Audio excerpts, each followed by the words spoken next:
Olá, meus amados irmãos, a paz do Mestre Jesus esteja com todos vocês. Que Deus abençoe quem me ouve e que o Senhor Deus Todo-Poderoso possa se manifestar e se fazer presente através dessa palavra. Como que está o coração, meu irmão? Como que está o coração, minha irmã? Já está aprendendo a descansar em Deus? Precisamos aprender no deserto. Descansar é primordial. Vambora, vamos para cima?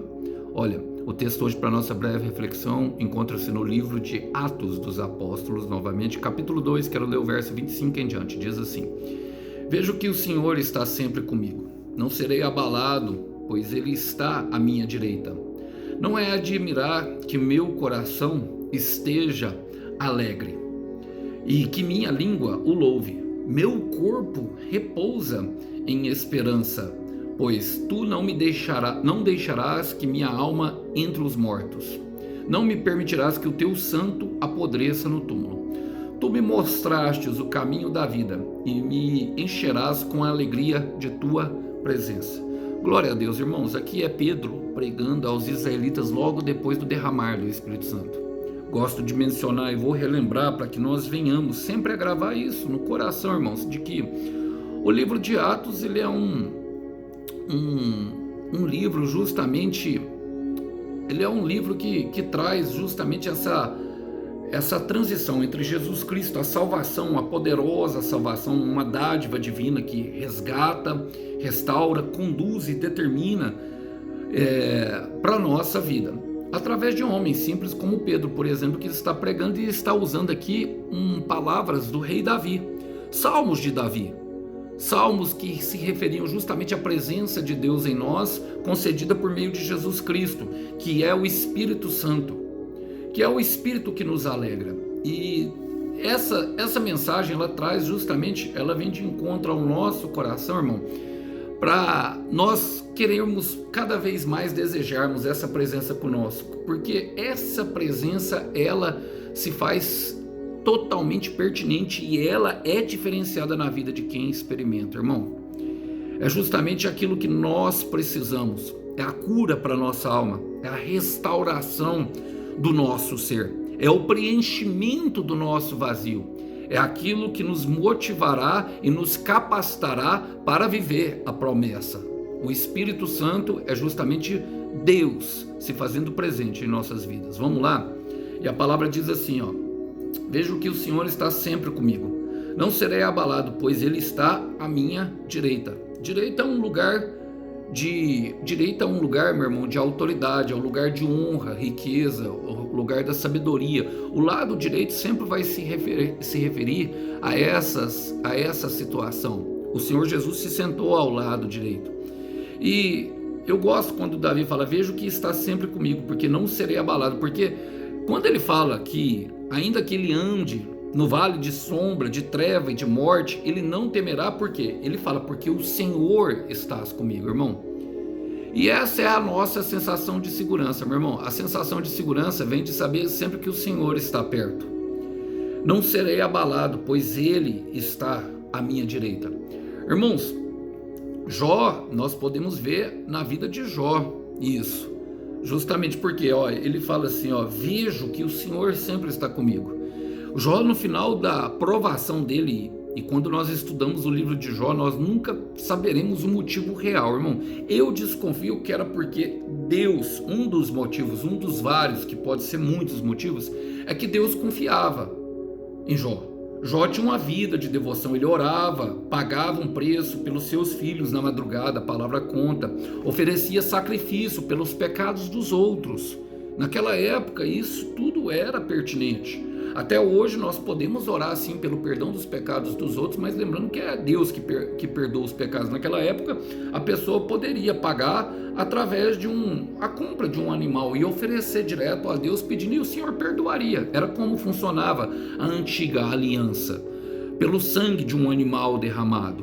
Bom, aqui agora nós entendemos que depois de toda a provação, Jó, ele fala assim, antes eu conhecia o Senhor só de ouvir falar, mas agora os meus olhos te veem. O que Jó está querendo dizer, irmão? Que depois de toda a provação, mesmo que ele pudesse se sentir injustiçado, o Senhor poderia a qualquer momento castigá-lo, porque tinha muita coisa dentro do coração dele que precisava sair, irmão. E agora, quando nós temos essa sensação de que mesmo que nós passamos por um estreito igual o Jó passou, mesmo que nós percamos tudo, mas o Senhor está ali, irmão, sempre nós teremos uma sensação de segurança. Essa segurança vem somente do Senhor. Isaías 26, versículo 4, que fala: confie no Senhor para sempre, pois o Senhor, somente o Senhor é a rocha eterna. Essa expressão da rocha eterna é uma expressão de firmeza, porque o Senhor não muda, irmão. Ele permanece fiel, ele não pode negar a sua palavra. Irmão, mesmo que nós venhamos a pecar, mesmo que nós em determinados momentos venhamos quebrar a aliança, como o povo de Israel fez em vários momentos no Antigo Testamento, e mesmo que o Senhor nos discipline, mesmo que pareça que Ele esteja irado conosco, Ele não nos abandona. A intenção dele é sempre de nos amar, sempre, irmão. Por isso Isaías fala: confie no Senhor para sempre, somente Ele é a rocha eterna, somente o Senhor, irmão. E por isso Davi fala: eu não serei abalado, pois Ele está à minha direita. Quando essa convicção invade o nosso coração, irmão, nós começamos a perceber que nos tornamos inabaláveis. Por mais que os outros venham falar, por mais que as pessoas digam algo sobre nós, por mais que a afronta bata na nossa porta, por mais que os nossos inimigos se multipliquem, por mais que algumas pessoas digam que a promessa não vai se cumprir, por mais que nós acreditemos nessa mentira do inferno, irmão, quando nós temos a sensação de que Deus está perto, nós nos tornamos inabaláveis. A sensação de segurança de que Deus está perto. Olha, e a palavra fala, e essa, logicamente eu estou falando do Espírito Santo, meu irmão, do Deus esquecido da Trindade habitando em nós. Ele fala: não é de se admirar que meu coração esteja alegre. Não é de se admirar que o meu coração esteja alegre. Por quê, meu irmão? Um coração sarado é alegre. Um coração curado, irmão. Um coração ferido, um coração que estava ferido, e quando ele é curado, automaticamente, irmão, ele começa a transbordar a alegria. É a intenção de Deus, meu irmão, te curar. É a intenção de Deus, minha irmã, te curar. Mas para isso há um processo, para cada... É o médico. Jesus é o médico. Ele sabe de cada um, o que cada um precisa, irmão, o que cada um necessita para essa cura, qual o processo. A mulher do fluxo de sangue, por exemplo, sangrou 12 anos, irmão. E quando ela tocou em Jesus, irmão, ela teve a doença dela curada. E Jesus, sendo Deus, em Marcos 5, procura. Os discípulos perguntam para ele: como o Senhor pode dizer que alguém te tocou? Olha a multidão que te aperta. Ele fala: não, alguém me tocou porque saiu virtude, saiu poder. Esperando para quê? Para que ela viesse a confessar que fosse ela, para que ela falasse com a boca dela, para que ela soltasse o temor, porque ela tinha feito algo que na lei era errado, irmão, que era justamente ela não poderia estar ali. E o que o Senhor Jesus disse para ela: filha, vai em paz, a tua fé, é a tua fé que te curou, não fui eu que te curei, é a tua fé. Por quê? A fé dela curou até o corpo, o físico dela, mas o que curou a alma, meu irmão, foi ela falar: fui eu que fiz isso, fui eu, Senhor. O Senhor sabe do que cada um precisa, irmão. E olha o que diz em Malaquias capítulo 4, versículo 2: mas para vocês, os que me obedecem, nascerá o sol da justiça, trazendo cura em seus raios. Vocês serão curados e saltarão de alegria como bezerros soltos no pasto. Receba essa palavra, meu irmão, porque Deus tem cura. E um coração sarado, ele é alegre. A palavra diz: não é de se admirar que meu coração esteja alegre. Por quê? Porque o Espírito Santo em nós promovendo cura, irmão. E ele fala: e que minha língua o louve e meu corpo repousa em esperança. Irmão, além de mudar da tristeza para a alegria, o comportamento também muda. Tanto a fala como a tranquilidade. Olha, vamos ler novamente. E que minha língua o louve. Aqueles lábios que declaravam murmuração, que declaravam incredulidade, que declaravam, que declaravam até mesmo xingamentos e coisas ruins, irmão, vão começar a declarar louvor. E ele fala: e meu corpo repousa em esperança. Por quê? Porque ele é a esperança que não falha, ele é a canção mais viva, ele é o rei, irmão. E quando ele diz alguma coisa, nós sabemos, e depois de um tempo nós podemos saber que essa atitude, ela vai mudar, irmão. É a fala e a tranquilidade de quem descansa no Senhor. De quem descansa no Senhor.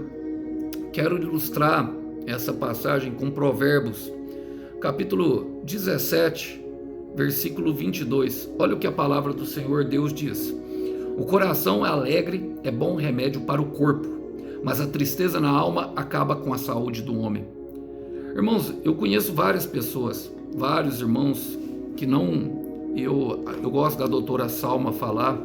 Foi uma amiga que eu fiz trabalhando de motorista de aplicativo e ela trabalhou mais de 20 anos no Hospital do Câncer. Ela é médica.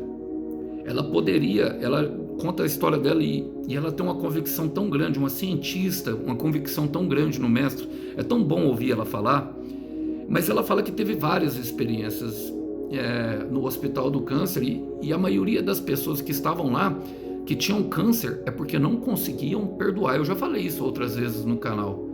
Porque não conseguiam colocar para fora, meu irmão, toda aquela ofensa, tudo aquilo que sentiam. E aquilo começava a apodrecer. Eu falar, a tristeza na alma acaba com a saúde do homem. É o que o livro de Provérbios está falando, mas o coração alegre é bom remédio para o corpo, irmão. E somente por meio dessa presença, por meio disso, que nós podemos obter. Olha, Pedro continua pregando sobre isso que aqueles israelitas viram naquele momento, porque eles tiveram o derramar do Espírito Santo. A palavra fala assim, pois tu não deixarás a minha alma entre os mortos.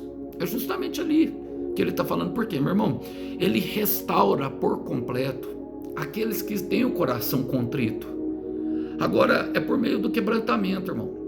É por meio do quebrantamento que nós decidimos entregar a nossa vida em obediência para o Senhor. Irmãos, quando uma pessoa fala para mim que, sabe, não acredita em Deus, quando uma pessoa fala para mim que não vê resultado, sabe, eu não acredito que ela segue o Evangelho de Jesus. Sabe por quê? Porque o Evangelho de Jesus mudou a minha vida. Não acredito mesmo, eu não acredito nela. Não é que eu não acredito em Deus, eu acredito totalmente em Deus. Eu não acredito nela. Irmão, não se trata do quanto eu sei da palavra, não se trata do quanto eu oro, se trata do quanto eu coloco em prática. Uma pessoa que não coloca em prática o Evangelho, irmão, se você sabe um versículo, coloca ele em prática para você ver. Sabe, resolve um dia, fala assim, talvez na arrogância, fala assim, hoje eu vou dar uma chance para Deus na minha vida. E coloca, sabe, esse versículo em prática para você ver. Hoje o Evangelho de Jesus Cristo transforma a vida. Eu falei nisso nos shorts, ele transforma, irmão. E ele não deixa a nossa alma entre os mortos. Irmão, olha, ele restaura por completo aquele que tem o coração contrito. E é por isso que às vezes entra num caminho de sofrimento. Por quê? Porque é o sofrimento que quebranta o coração. Quem tem o coração quebrantado vai buscar a Deus. É a dor que gera o clamor. É a dor que leva a pessoa, sabe, à dependência de Deus. Um cristão de verdade, ele depende totalmente da palavra.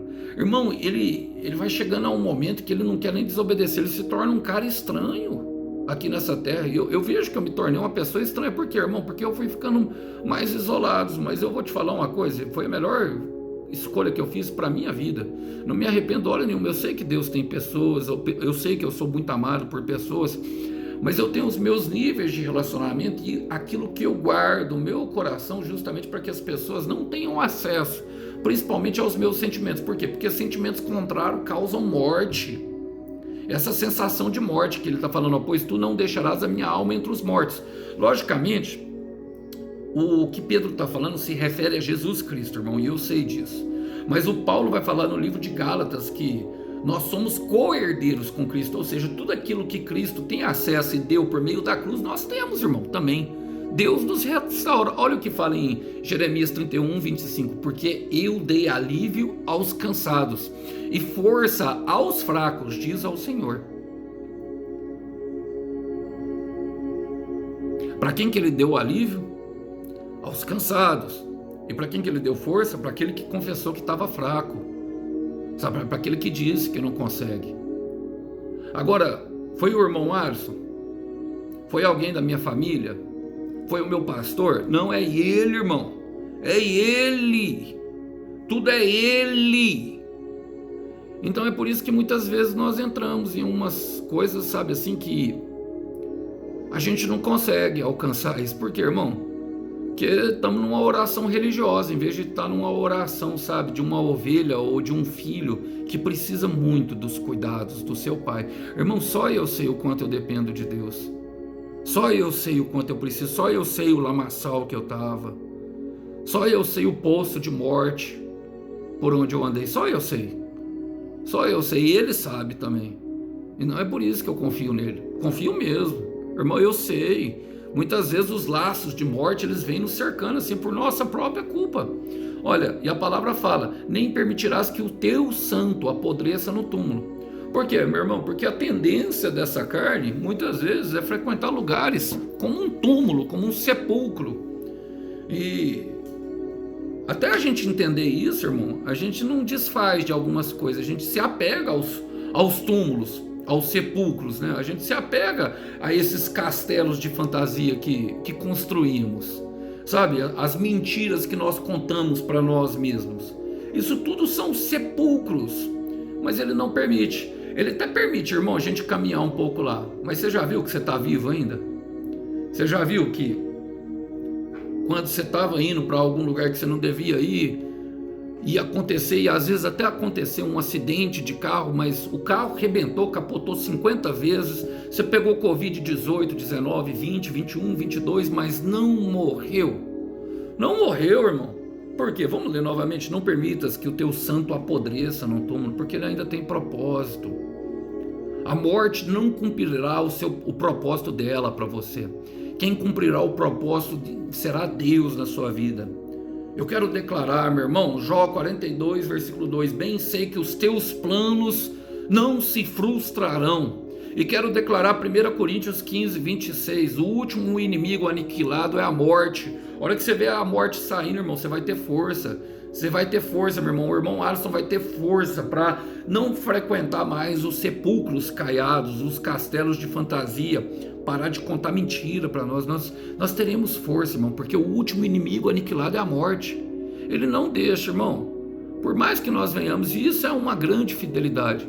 Irmão, se você está vivo, meu irmão, se você sente dor, minha irmã, é porque ainda tem destino. É porque ainda tem promessa. Olha, e a palavra fala, vamos partir para o final. Tu me mostras o caminho da vida. Só Ele conhece o caminho, irmão. Só Ele sabe. Olha,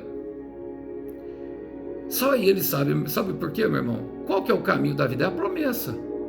É na promessa que nós conhecemos Ele. É pela promessa que Ele nos enche de plenitude. É pela promessa, irmão. Agora a promessa é de quem? O plano é de quem? Quem é que vai fazer parte dessa promessa? Ele já te falou, você já conversou com ele sobre as pessoas que estarão na promessa? Você teve coragem de perguntar e tirar uma palavra para estudar sobre essa palavra? Para saber o que está acontecendo na sua vida, para que você venha alcançar entendimento, para que nós venhamos alcançar. O irmão Alisson teve coragem. Olha o que Davi fala. Davi é um homem segundo o coração de Deus. Salmo 18, versículo 30. A palavra diz o seguinte: o caminho de Deus é perfeito, as promessas do Senhor sempre se cumprem. O Senhor é como um escudo, Ele protege a todos que nele se escondem. Todos, irmão, que chegam até Ele. Irmão, Deus, Ele é misericordioso. Irmão, eu sou capaz de falar, eu posso ter acabado de matar, como por exemplo Davi, que matou Urias. Se eu for lá e confessar o meu pecado, o Senhor vai me acolher com misericórdia. Ele pode até não, sabe, deixar que eu colha. Algumas vezes, irmão, não, outras vezes, mas a maioria das vezes Ele vai deixar que as consequências, para que a gente venha aprender. Por exemplo, eu matei alguém, eu tenho que passar pela cadeia, irmão. Tem que passar pela cadeia, é a lei do homem. Mas Ele vai me dar força e me fortalecer para me passar lá. Eu tenho plena convicção do que eu estou falando. E por mais que eu tenha que passar por alguma situação difícil, Ele me dá vitória nela, me fortalece dela e me prepara para um futuro maravilhoso, através de uma promessa, irmão. Tenho convicção do que eu estou falando. Ele não deixa nenhum dos seus para trás.